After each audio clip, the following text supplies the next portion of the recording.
in Beijing. Einar, welcome. First of all, pretty rare to see violent protests like that outside of this plant.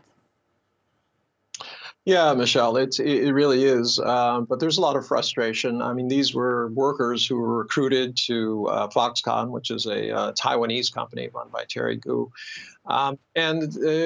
Promises were made and they were not kept. It resulted in violence. There was concerns about living conditions. Some of the workers felt they were being exposed to areas where other people had COVID before, and obviously there was that economic issue. But it's very rare that you have a violent outbreak like this. The company has offered $1,400 per person involved and said that they can leave.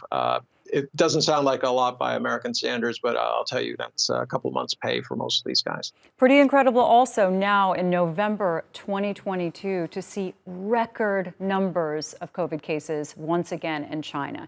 Now, the zero COVID policy, given that it A, has not prevented large outbreaks, and B, has slowed down the economy, and you don't get the kind of immunity that other countries have seen, has it been a failure?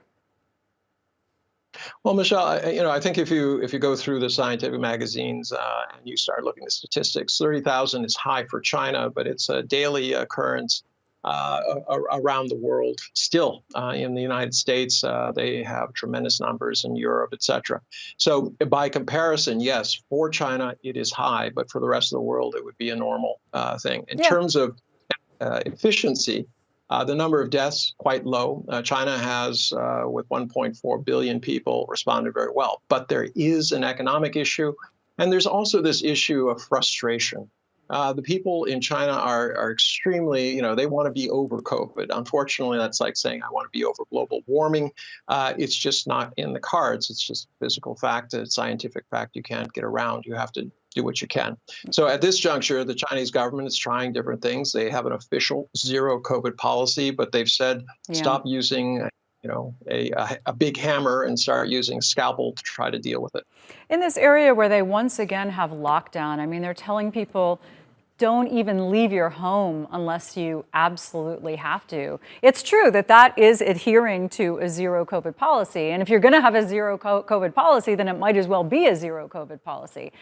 But are they risking more, I don't know if we should call them uprisings or more violence like we just saw at this Foxconn plant?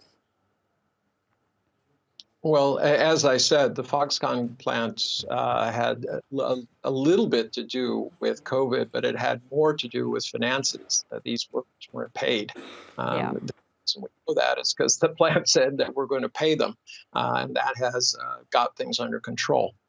So I don't think, using this narrative that somehow the Chinese country is about to explode into violence it's not true. I think I am under lockdown right now. I'm not supposed to leave my house unless there is something essential that I have to do, like shopping for groceries, et cetera. So, it's not earth-shattering, but it is really, really hard on the economy. China only grew 3%. Of course, that would be wonderful for most countries around the world. The U.S. would be ecstatic if it's growing at 3%.